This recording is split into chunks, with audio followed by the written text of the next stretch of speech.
Alors bonjour et bienvenue dans cette vidéo sur la régulation du système nerveux selon la théorie polyvagale pour celles et ceux d'entre vous qui viennent de rejoindre le protocole Safe and Sound.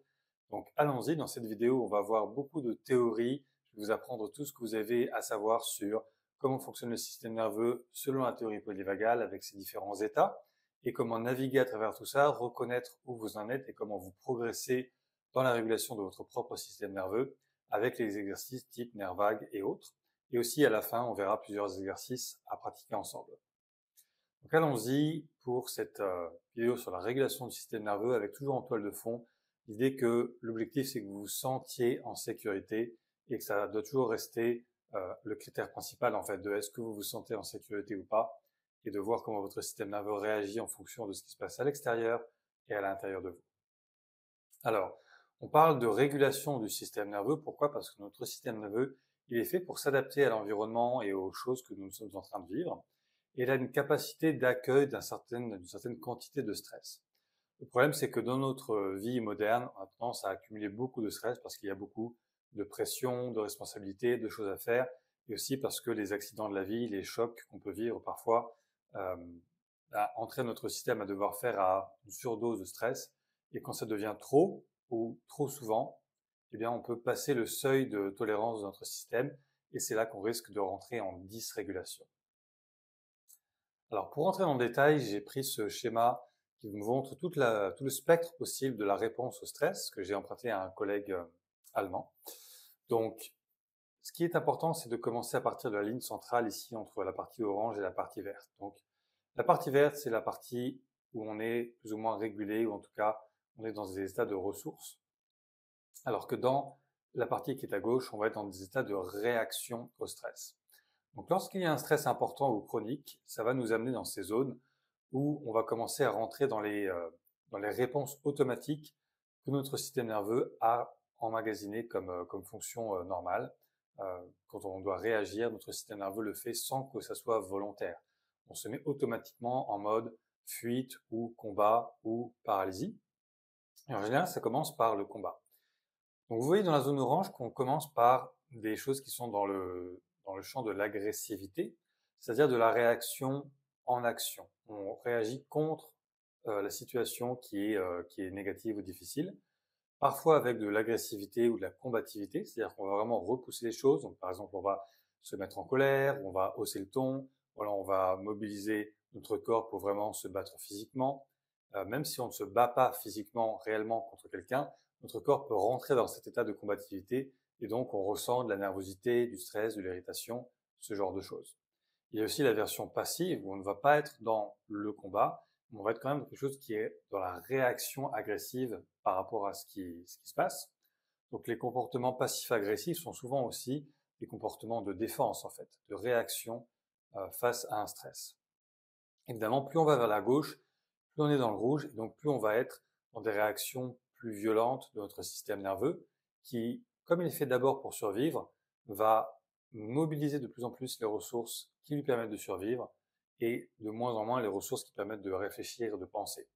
Donc c'est pour ça que quand on est dans un état de stress, c'est très difficile de se raisonner ou de prendre du recul rationnellement.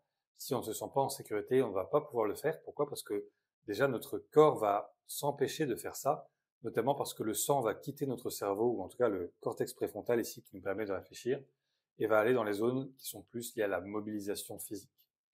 Donc plus on va vers la gauche en fait, et moins on est en contrôle de ce qui se passe. Notre corps réagit automatiquement. Donc vous avez bien sûr les réactions de combat s'il y a besoin ou si on est en capacité de le faire. Mais plus on va dans un stress intense, et moins on va avoir tendance à être dans le combat, mais au contraire, on va être de plus en plus dans le repli, et on va atteindre des états d'effondrement ou alors des états de figement.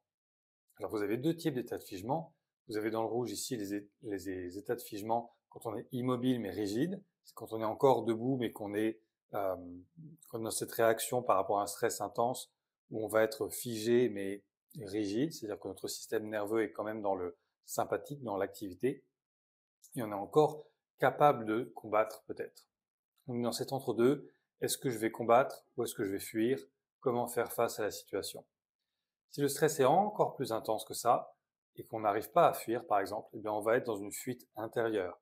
Donc on va se déconnecter du monde extérieur, on va couper le contact visuel, on va couper la réaction, parfois on va avoir une vision tunnel, ou alors on va ne plus entendre les sons, ou même parfois se dissocier, c'est-à-dire avoir l'impression qu'on est à côté de soi-même, qu'on n'est pas dans son corps, ou ce genre de choses. Ça peut amener à des états d'effondrement, c'est-à-dire l'impression de perdre toute énergie, perdre toute motivation, perdre toute capacité à gérer les choses qu'on devrait pouvoir gérer, et cet état peut se prolonger. Et si on va encore à l'extrême dans la déconnexion, dans le stress vraiment intense, alors là on va atteindre des états de figement vraiment profonds, où on peut avoir par exemple des malaises, de l'évanouissement, et avoir ces états où on est complètement incapable de faire quoi que ce soit. Mais dans ces cas-là, on est plutôt effondré, on est par terre, nos jambes ne nous portent plus, ou alors on est au fond du lit, on n'arrive plus à se lever, on n'arrive plus à trouver l'énergie. C'est vraiment les états de régression maximale. Donc ça, c'est tous les états de réaction au stress quand on doit vraiment combattre une situation ou se mobiliser pour survivre dans une situation, qu'elle soit concrète ou imaginaire ou chronique ou complexe. Alors que à droite, vous avez le côté plus positif, évidemment, quand on est dans des phases où on n'a plus à faire face au stress, et alors on peut, d'une part, d'abord récupérer. Donc les phases de repos sont vraiment dans ces phases-là, dans cette étape-là où on est en sécurité. Donc il y a toute une gradation, vous voyez, entre les états où on va être encore peut-être en soumission ou en acceptation des choses. Donc là, on courbe les chines, mais on prend sur nous, mais on arrive quand même à avoir un optimisme, à envisager une possibilité de sortie, une possibilité de résolution. Donc, quand on est dans cette gestion de la menace, mais qu'on arrive à passer au travers, on est encore dans un état relativement positif. Si, évidemment, on finit par sortir de la situation problématique. Et ensuite, on peut aller vers la récupération. Donc le vrai repos, c'est quand on se sent en sécurité. Quand on est dans un état de figement ou d'effondrement et qu'on est, par exemple, en complète déprime au fond de notre lit, on ne récupère pas bien. On va en reparler après. Mais la vraie récupération, elle est basée sur le fait de se sentir en sécurité. Et une fois qu'on a récupéré, que notre système nerveux est à nouveau plus disponible et à récupérer l'énergie, alors on peut aller vers de plus en plus d'engagement, c'est-à-dire le fait de ne pas être en réaction à ce qui se passe, mais d'agir dans le monde d'une manière volontaire, positive, d'abord avec un côté peut-être plus intellectuel, on est dans la négociation, le débat, la manière de gérer les choses passe par l'intellect. Et ensuite, plus on est dans le positif, plus on va aller vers l'interaction, le relationnel et le jeu, tout ce qui est joyeux, positif, c'est là que se trouvent vraiment les émotions positives. Donc ces différentes gradations de la réponse au stress correspondent aussi aux 3 états du système nerveux. On va rentrer dans le détail. Et avant, il faut que nous parlions du nerf vague. Donc le nerf vague, c'est un nerf qui émerge du cerveau et qui ne passe pas par la moelle épinière, qui sort par l'arrière du crâne, qui passe par le cou et qui descend ensuite pour relier différents organes dans notre corps.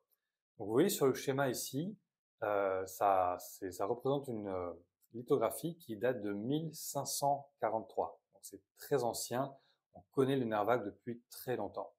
Et on l'appelait le nerf vague justement parce qu'on voit que ce n'est pas juste un fil qui descend à un endroit particulier, mais c'est tout un réseau qui se diffuse et qui se promène en quelque sorte dans notre corps. Donc, vague, ça vient du latin vagus, qui veut dire se promener, en anglais to wander. Donc c'est le fait que ce nerf se diffuse et se promène dans notre corps. Il va relier plein d'endroits dans notre corps. C'est pour ça qu'il a un rôle si important dans le système nerveux autonome, c'est-à-dire le système nerveux qu'on ne contrôle pas consciemment. Et donc, ça va réguler de nombreuses fonctions, notamment la fonction cardiaque, la fonction digestive, la respiration.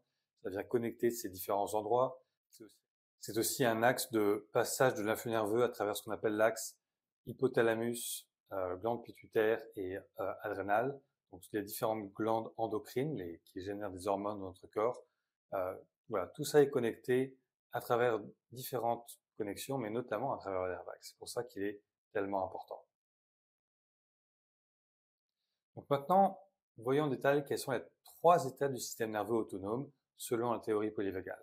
D'abord, il y a le système sympathique, qu'on appelle aussi parfois orthosympathique, et c'est le système de l'action, de la mobilisation. C'est l'accélérateur de votre système nerveux qui fait qu'on peut agir et que donc on va réagir à différentes situations ou simplement être actif dans notre journée. Évidemment, il y a un côté positif à ça qui est qu'on doit être actif pour être vivant, Et puis il y a le côté négatif de s'il y a trop de stress, alors notre sympathique va se suractiver et on va rentrer dans des comportements qui peuvent être délétères à long terme, même s'ils sont faits pour nous aider à survivre. Donc, par exemple, être mobilisé pour l'attaque. Évidemment, si on a besoin de se défendre, si on a besoin de fuir une situation dangereuse, c'est super. Le problème, c'est quand ça reste activé après. Le sympathique va provoquer aussi le fait de fuir ou d'éviter certaines situations. Ça peut se faire de manière concrète, donc vraiment en fuyant physiquement, ou ça peut se faire de manière intériorisée, en cherchant à éviter une situation, par exemple en étant dans l'évitement de certaines relations, de certaines confrontations, ou alors en cherchant des distractions, etc., etc. Quand on cherche à éviter la situation. Évidemment, vous avez tout ce qui est dans le registre des émotions négatives, mais avec un côté actif nerveux, donc l'anxiété notamment, est souvent liée à une suractivation du système sympathique. Le côté colérique ou irritable, c'est souvent un système sympathique qui est trop réactif ou trop en surchauffe. Globalement, c'est une énergie qui est chaotique dans ces cas. Ça part dans tous les sens, on ne contrôle pas, mais notre corps est en mode combat ou fuite, ou en tout cas mobilisation. On va souvent rechercher de l'apaisement à travers différentes choses qui vont nous soulager. Par exemple, on recherche parfois l'apaisement à travers des distractions comme la télévision ou les jeux vidéo, ou alors certaines addictions, ou bien la nourriture, ou le fait de faire certaines choses. On recherche à apaiser cette partie de nous qui est en surchauffe. À côté de ça, vous avez le système parasympathique qui, lui, est le frein de notre système nerveux qui nous permet de ralentir. Et vous avez deux branches principales du parasympathique. Vous avez ce qu'on appelle le vagal dorsal. Et ça, c'est la partie de notre système nerveux qui est liée à l'immobilisation. Et ça peut être positif ou quand il y a trop de stress, ce système va aussi jouer un rôle dans le réflexe de survie en nous mettant en protection maximale et en nous faisant revenir à un état d'immobilisation type paralysie. Et donc, quand on est dans un état où il y a trop de vagal dorsal, quand il est en quelque sorte en surchauffe, on va être complètement dans l'immobilisation et ça va nous faire vivre des états où on a l'impression de ne pas avoir d'énergie, de ne pas avoir de motivation, de ne pas arriver à réfléchir ou à prendre des décisions. Souvent, on fait les choses mécaniquement parce qu'on sait qu'il faut les faire, mais on n'a pas d'entrain, on n'a pas d'énergie pour les faire. Et on a du mal à avancer sur des projets importants. On fait juste les choses basiques et c'est tout. Ça peut nous amener à un sentiment de désespoir, de qu'il n'y a pas de solution, qu'il n'y a pas d'issue et qu'on est comme pris au piège. Et évidemment, dans les cas plus intenses encore, à de la léthargie ou de la déprime, si vous avez envie de vous mettre sous la couette, de vous rouler en boule et de ne rien faire, c'est un état d'immobilisation, donc c'est le vagal dorsal qui est prépondérant. Et le vagal dorsal va aussi nous amener malheureusement dans la déconnexion, c'est-à-dire qu'on est déconnecté des autres, on n'est plus en lien social, en interaction avec les autres, on va être aussi déconnecté de soi-même, c'est-à-dire qu'on n'est plus vraiment à l'écoute de notre corps ou de nos émotions, on essaie de s'en échapper, mais en même temps sans pouvoir s'en échapper, donc on est dans des états parfois de dissociation, ce genre de choses. Il y a une déconnexion qui se fait. Et puis vous avez l'autre branche du parasympathique, enfin, qui est ce qu'on cherche à travailler quand on fait l'exercice du nerf vague. C'est ce qu'on appelle le système vagal ventral. Et dans ce système-là, vous avez de la connexion. C'est la caractéristique principale, c'est qu'on est connecté à soi-même et aux autres. Dans cet état, on se sent en sécurité. Cet état ne s'active que si on se sent en sécurité. C'est pour ça que quand vous faites certains exercices qui activent le nerf vague, ça ne marche que temporairement, parce que ça ne marchera pas vraiment à long terme si vous ne vous sentez pas en sécurité. Évidemment, plus vous faites les exercices, plus ça va favoriser le retour à la sécurité, mais on va en reparler. Quand vous êtes dans cet état de vagal ventral, vous êtes disponible pour l'action, c'est-à-dire que votre système nerveux est disponible. S'il y a des choses à faire, vous allez les faire, vous allez avoir de l'entrain, de l'énergie, mais sans être nerveux ou sans être suractif. Vous êtes simplement disponible pour l'action. C'est un état aussi qui nous permet d'être connecté aux autres et donc communicatif. On est dans une bonne communication positive quand on est en vagal ventral. C'est l'état qui est lié au repos et aussi à la digestion.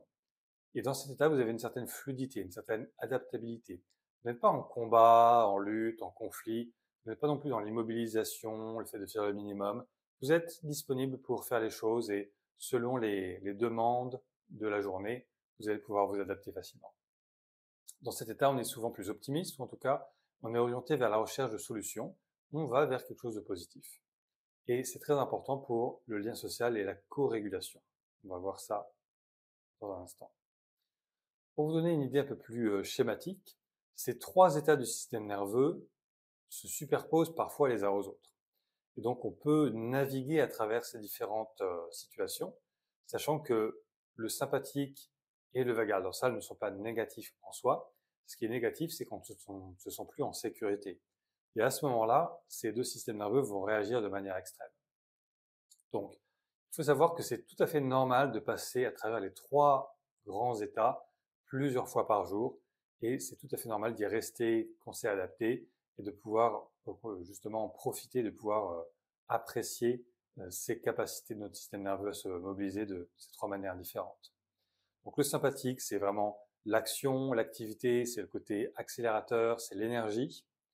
Et le vagal dorsal, c'est le contraire, c'est l'immobilisation, le repli sur soi, le fait de revenir dans quelque chose qui est très replié et très dans une recherche de sécurité.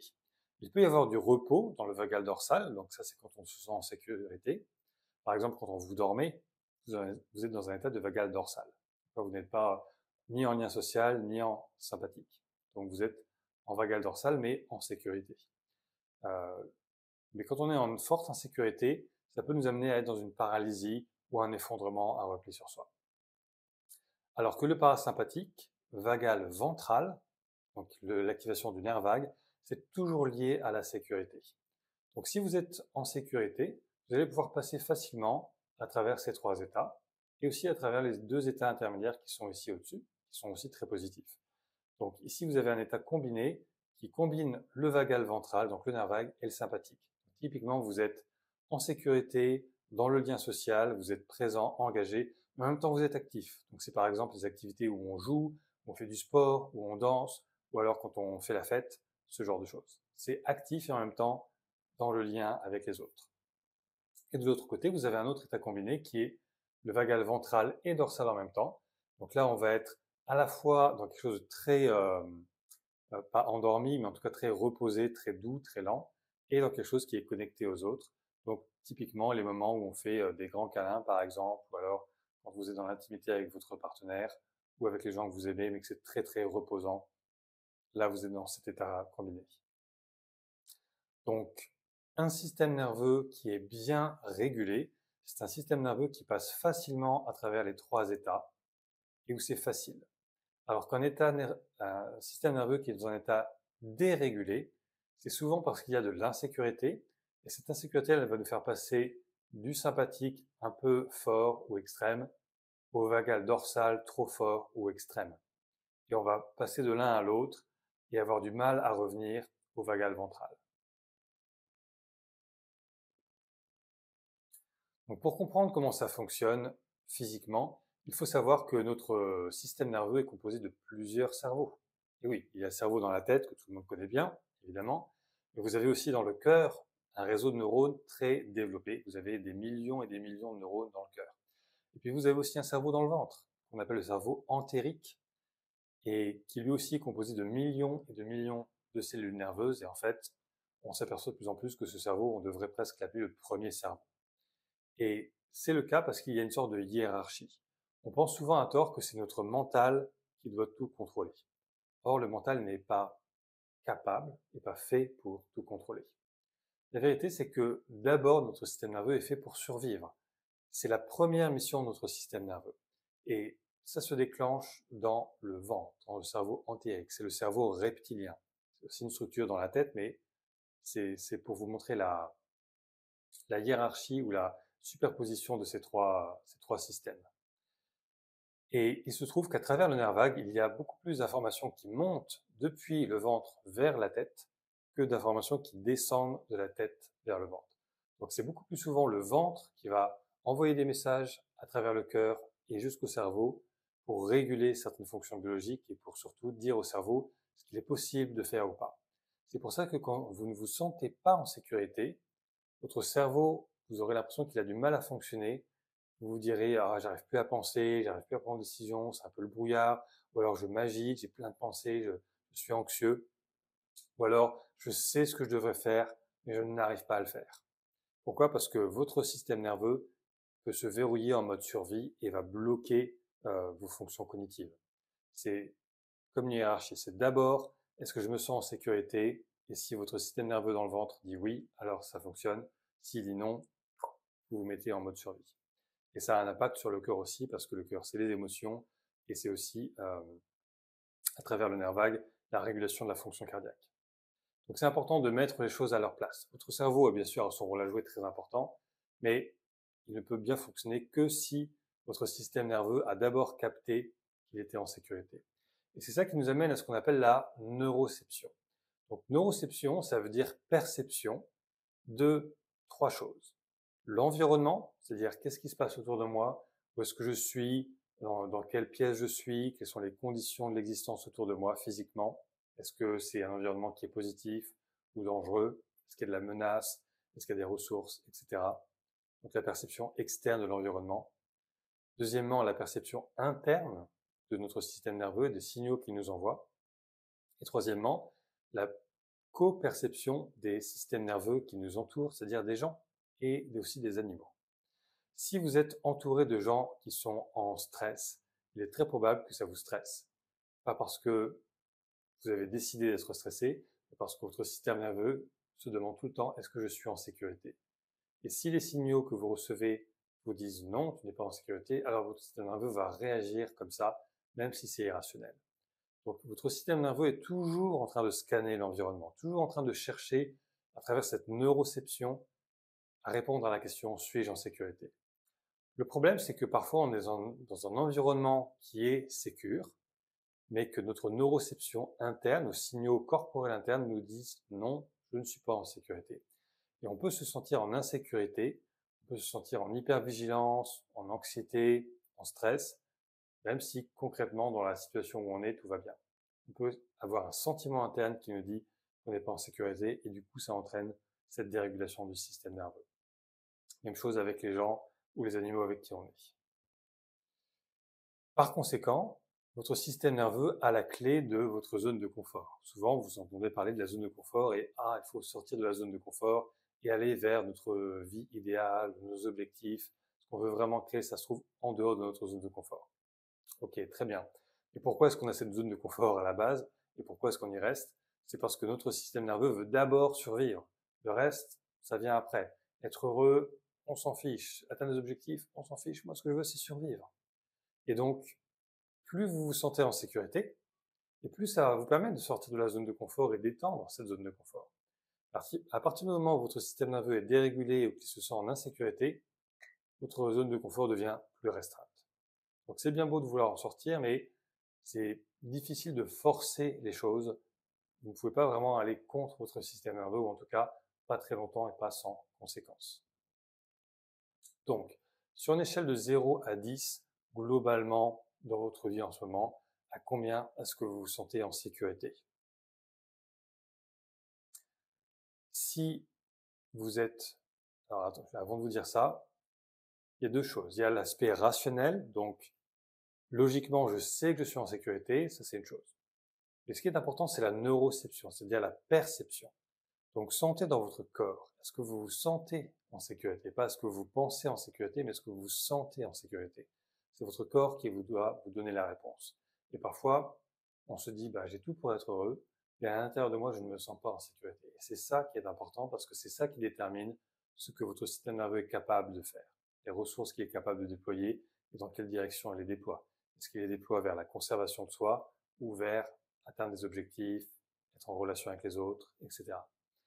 Donc, sur une échelle de 0 à 10, si vous êtes en dessous de 7 sur 10, vous êtes probablement dans un état où votre système nerveux va mobiliser beaucoup d'énergie pour la survie, ou en tout cas la protection, et parfois la dysrégulation. Si vous êtes en dessous de 5 sur 10, c'est probable qu'il y ait un certain niveau de dysrégulation du système nerveux.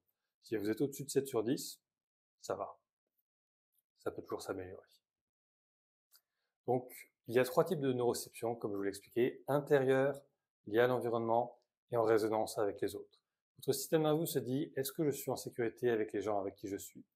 Et si vous vous sentez bien, si vous êtes content de vous, si tout va bien physiquement dans votre vie, mais que tout d'un coup vous vous retrouvez entouré de gens qui ne vont pas bien, eh bien ça va avoir un impact sur vous. C'est ce qu'on appelle la co-régulation. Si vous êtes avec des gens qui sont dans un état de ressources, ça va vous aider à être dans un état de ressources et vice-versa. Donc c'est important de prendre conscience de ça et de développer de plus en plus cette perception de réponse à la question « suis-je en sécurité ?» Et vous pouvez le faire à travers ces 3 prismes différents: interne, externe et en lien avec les autres. Donc, pour revenir à la régulation du système nerveux, parce que c'est ce qui nous intéresse, donc le sentiment de sécurité et le fait que ça fonctionne bien à l'intérieur et qu'on puisse facilement accélérer ou ralentir et être entre les deux quand on a besoin, vous avez 3 types de régulation. La première, c'est l'autorégulation. C'est le fait de prendre soin de soi, de faire des choses qui nous font du bien, d'avoir des pensées positives et bienveillantes pour nous-mêmes et de nous dire « je suis en sécurité » et tout va bien. Quand on arrive à faire ça, alors tout va bien, notre système nerveux fonctionne de manière normale et positive. Et c'est pour ça que vous avez différentes pratiques comme la respiration, ou la méditation, ou le fait de se mettre dans un environnement calme, ou de prendre soin de soi, ou de se faire plaisir. On recherche, à travers tout un tas de choses dans notre vie, à s'auto-réguler. Et quand ça fonctionne bien, c'est super, on se sent en sécurité et on a besoin un petit peu de ces moments-là, mais on n'en a pas un besoin excessif. Le deuxième type de régulation, c'est la co-régulation, c'est-à-dire en lien avec l'autre. Et donc cette co-régulation, elle se fait quand on peut discuter avec un ami ou échanger avec des gens de notre famille de manière positive et enjouée, quand on rigole, quand on passe des bons moments ensemble, ou alors quand on va voir un thérapeute ou un psychologue par exemple, une personne ressource, qui nous aide à nous sentir en sécurité, qui nous donne de la régulation, etc., etc. C'est dans le lien avec les autres qu'il y a cette régulation qui peut se faire. Dans ce cas-là, le message sous-jacent, c'est nous sommes en sécurité ensemble. Et c'est très important parce que nous sommes des animaux sociaux et nous sommes tout le temps en réponse à notre environnement en termes de qui sont les gens autour de moi et comment vont les gens autour de moi. Donc c'est important d'avoir ça en tête, de se dire est-ce que la plupart du temps je suis en état de co-régulation, c'est-à-dire qu'ensemble on se régule, on va bien, ou est-ce qu'il y a beaucoup de moments où je suis régulé et j'aide les autres à se réguler, parce que les autres sont en stress et je les aide à s'apaiser, ou est-ce que les autres sont en stress et moi aussi je suis en stress, et s'il y a trop de gens dans un groupe qui sont en stress, eh bien il n'y a pas de co-régulation, il y a plutôt l'entraînement vers quelque chose de négatif. Évidemment, ça dépend de la dynamique de groupe, mais c'est ça l'idée à avoir en tête. Et enfin, quand on n'arrive pas à s'autoréguler, c'est-à-dire quand notre système nerveux est dysrégulé et qu'on vit les symptômes de cette dysrégulation type insomnie, hypervigilance, anxiété, stress, difficulté à prendre des décisions, mental superactif, fatigue, déprime, etc., etc. Quand on n'arrive plus à s'autoréguler et quand on n'a pas accès à une co-régulation suffisante, qu'est-ce qu'on fait? Eh bien, en général, on le subit, sauf avec les procédures qui ont pour but justement de rétablir la régulation du système nerveux, et c'est ce que je nomme en gros la thérapie polyvagale. C'est les différentes interventions qui sont basées sur la théorie polyvagale. Et vous avez plusieurs choses qui fonctionnent bien, mais c'est notamment tous les exercices du nerf vague. Et aussi le protocole Safe and Sound que nous sommes en train d'utiliser, qui a pour but de ramener de l'information de sécurité à l'intérieur de notre système nerveux et de nous ramener à la régulation automatiquement. Donc quand on fait ce protocole Safe and Sound, on n'a pas besoin d'être autorégulé ou d'avoir des personnes ressources. Le protocole fait le travail pour nous et va rétablir l'équilibre de notre système nerveux. Donc pour conclure sur cette partie-là, un système nerveux qui est bien régulé va facilement passer d'un état à l'autre selon le besoin qu'on a, et on a un sentiment de sécurité. C'est ça le critère fondamental.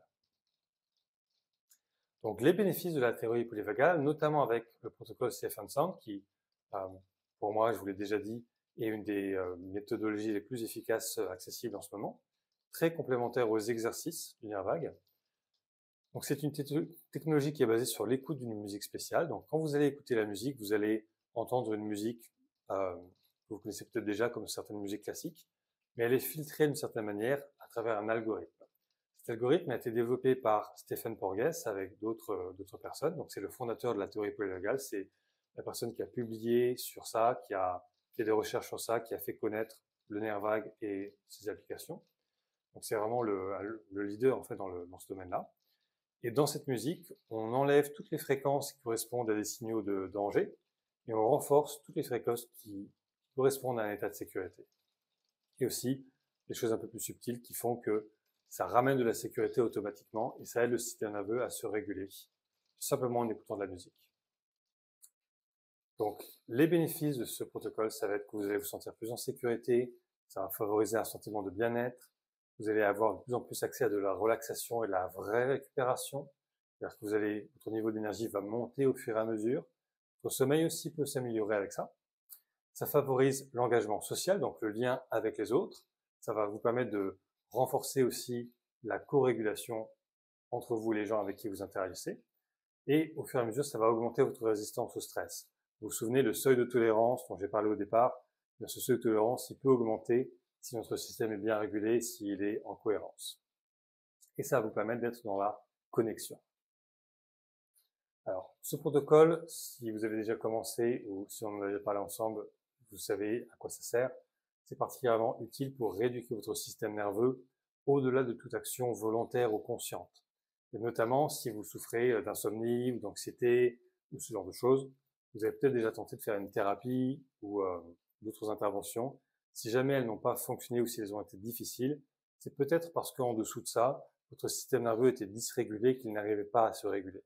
Des thérapies qui parfois n'ont pas accès à bons outils pour réguler le système nerveux, et c'est l'intérêt de ce protocole, c'est de permettre ça. Donc ça va faciliter toute démarche de thérapie ou de coaching ou de travail personnel comme ça.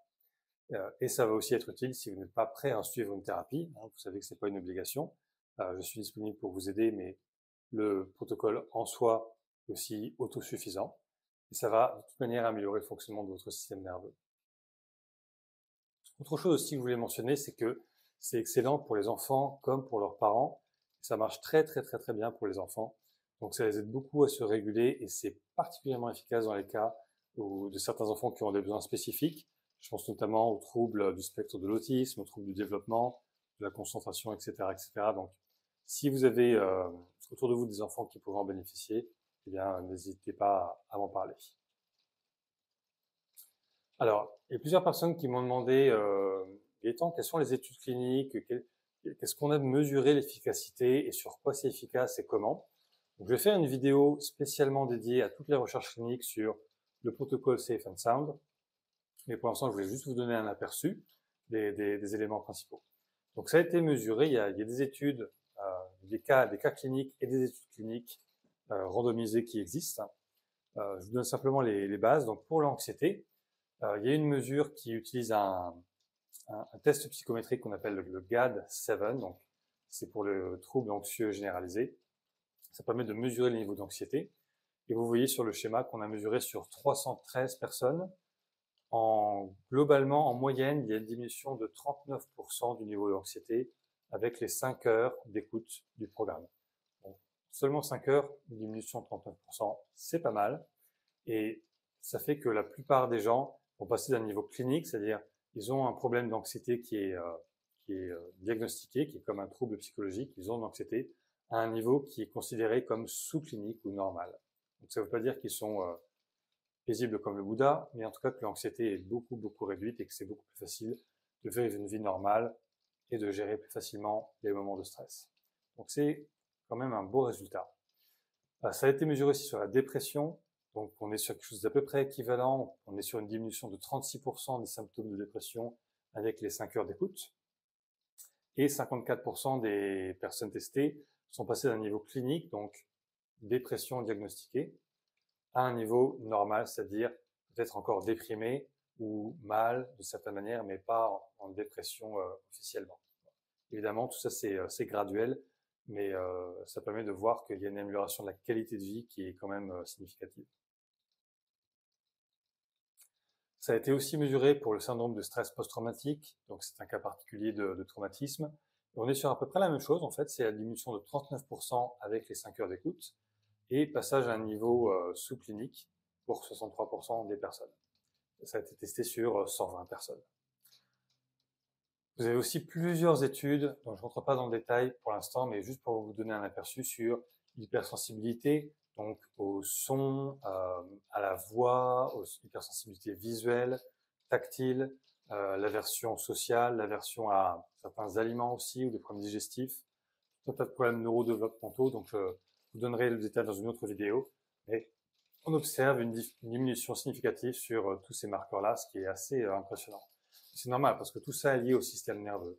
Plus le système nerveux est dysrégulé et réactif et sensible, plus ça va être difficile pour lui de gérer les choses, alors que plus il est régulé, plus on a une capacité d'accueillir et de gérer ce qui se passe dans notre vie, dans nos perceptions, dans notre vie biologique et sociale et psychologique. Donc pour résumer, il y a des résultats concrets, mesurables sur tout un tas de domaines, donc sur l'engagement social, sur la régulation du système autonome, sur les perceptions sensorielles et sur le bien-être psychologique. Donc tout ça est mesurable et si vous voulez plus de détails, dites-moi et je vous donnerai des informations. La plupart sont en anglais, donc si vous voulez les informations en français, je vais les traduire. Un petit peu de patience, j'y travaille. Ok, donc un système nerveux qui est entraîné à être régulé, c'est le but du protocole, c'est de rétablir cette régulation et d'entraîner votre cerveau à ça. Plus si vous pratiquez les exercices qui sont dans mon programme pour activer le nerf vague, et si en plus vous pratiquez la corégulation, alors de plus en plus votre système nerveux va être dans le vert et ça va vous permettre d'être dans cette zone d'engagement qui va de la récupération à l'amusement, à la joie et tout ce qui se passe entre notamment le lien social. Et c'est ça qu'on veut, n'est-ce pas? Ok, donc maintenant je voudrais vous parler de la différence entre la relaxation et la régulation. Parce qu'il y a parfois une confusion entre les deux. Or, la régulation du système nerveux, il y a quelque chose de différent de la relaxation. La relaxation, c'est quand vous êtes en vagal, ventral et dorsal, ou alors en dorsal seul, mais en sécurité. Et à ce moment-là, vous allez pouvoir vraiment récupérer et vous reposer. Et donc, dans ces états-là, il y a un relâchement complet du corps, il y a un ralentissement du rythme cardiaque, un ralentissement de la respiration. Donc ça, c'est des signes de système vagal, parasympathique. Et on va se sentir détendu. Et ça, c'est très bien, on en a besoin. On a besoin de vivre un peu de relaxation tous les jours et notamment de vivre un sommeil qui est très relaxé. Alors que la régulation, c'est le fait de passer facilement d'un état à un autre. Si vous êtes en sympathique, si vous êtes actif, si vous êtes plein d'énergie, vous avez de l'entrain, l'envie de faire les choses, vous pouvez être tout à fait dans un état de régulation. Parce que ça fait partie du système nerveux, c'est normal d'être actif et même très actif parfois, d'avoir beaucoup d'énergie. Mais ce n'est pas de la relaxation. Vous pouvez être en tentative de relaxation, mais être dysrégulé. Et dans ce cas-là, cette relaxation va être souvent inefficace, dans le sens où c'est difficile de se détendre. Il y a beaucoup de gens qui m'ont dit, moi, j'arrive pas à me détendre, j'essaie, mais il y a quelque chose en moi qui est nerveux ou qui reprend dessus, il y a trop de stress dans mon corps. Ou alors des gens qui me disent, je suis amorphe, je suis léthargique, je n'ai pas d'énergie, je suis tout le temps fatigué et j'ai l'impression de jamais réussir à récupérer. Donc, qu'est-ce que ça veut dire? Ça veut dire qu'il y a dysrégulation et votre système passe de trop de sympathique à trop de dorsal. Donc, vous voyez la différence. Quand vous êtes dans un état de régulation, vous êtes connecté. Vous êtes disponible pour le lien social, quand c'est adapté, et vous êtes connecté à vous-même surtout. Et vous êtes bien dans votre peau. C'est ça, être en état de régulé.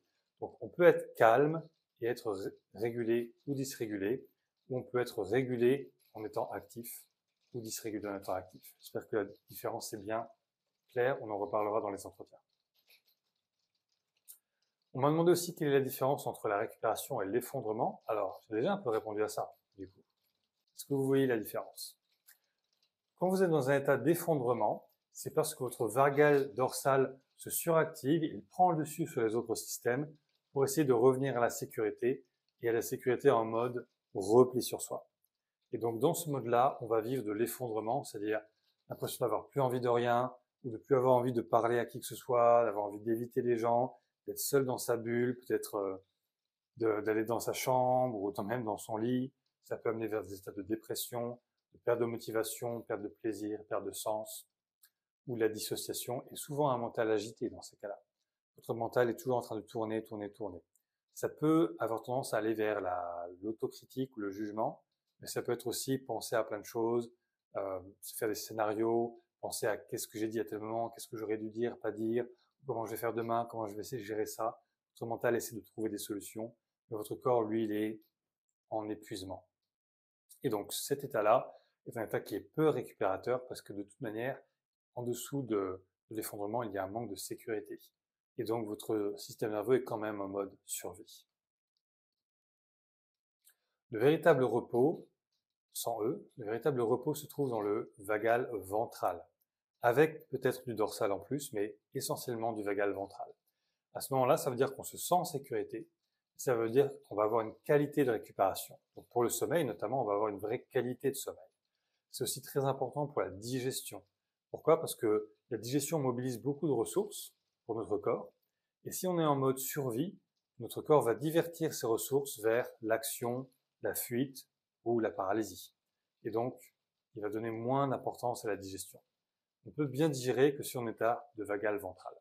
D'où l'importance des exercices du nerf vague pour toutes les maladies inflammatoires des intestins ou les problèmes de digestion, etc. Quand on est en vagal ventral, notre mental est plus calme aussi. Il a un fonctionnement normal, orienté vers les solutions, il réfléchit mais sans être hyperactif.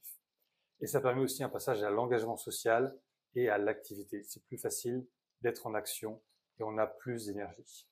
Même si on n'est pas hyperactif, on peut être en vagal ventral, être très calme, mais avoir de l'énergie pour faire les choses.